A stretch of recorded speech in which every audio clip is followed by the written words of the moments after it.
Yadadri tour తర్వాత governor Jishnu Dev Varma Mulugu జిల్లాలో పర్యటించనున్నారు. 2 రోజుల పాటు ఉమ్మడి వరంగల్ జిల్లాలో పర్యటించనున్న గవర్నర్ ఉదయం 11 గంటలకు ములుగు జిల్లా కలెక్టరేట్లో అధికారులతో భేటీ కానున్నారు.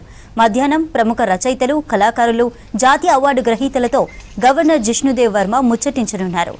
అనంతరం ప్రఖ్యాత యునెస్కో హెరిటేజ్ రామప్ప టెంపుల్తో పాటు కోటగుళ్ల సమూహాలను గవర్నర్ సందర్శించనున్నారు. తర్వాత రోడ్డు మార్గంలో లక్నవరం చేరుకోనున్న గవర్నర్ రాత్రి అక్కడే బస చేయనున్నారు.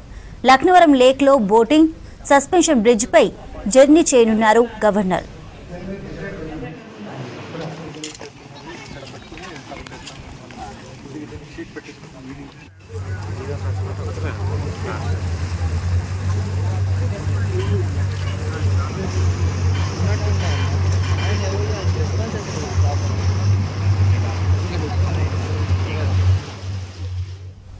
పదవీ బాధ్యతలు చేపట్టిన తర్వాత గవర్నర్ జిష్ణుదేవ్ వర్మ జిల్లాకు ఫస్ట్ టైం వస్తుండటంతో భారీ ఏర్పాట్లు చేస్తున్నారు.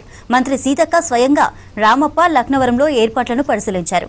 అధికారులతో గవర్నర్ టూర్పై సమీక్ష సమావేశం నిర్వహించారు.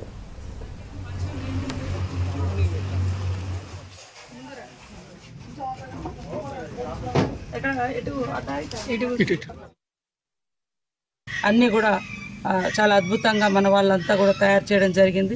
రాబోయే కాలంలో లక్నవరం రామప్ప చెరువులో కూడా మంచి టూరిజాన్ని ఏర్పాటు చేసి అక్కడ ఐలాండ్లో మరి దాన్ని ఒక మంచి టూరిజం స్పాట్గా మనం ఇక్కడ టెంపుల్ కాడికే కాకుండా రామప్ప చెరువులో కూడా టూరిస్టులు వచ్చి మరి లక్నవరంలో ఎట్లయితే సందర్శిస్తారో రామప్పలో కూడా ఆ రకంగా సందర్శించే విధంగా ఉండాలని మొన్ననే మన టూరిజం శాఖ మంత్రులు మరి జూపల్లి కృష్ణారావు గారు వచ్చినప్పుడు వారి దృష్టికి తీసుకెళ్లడం జరిగింది.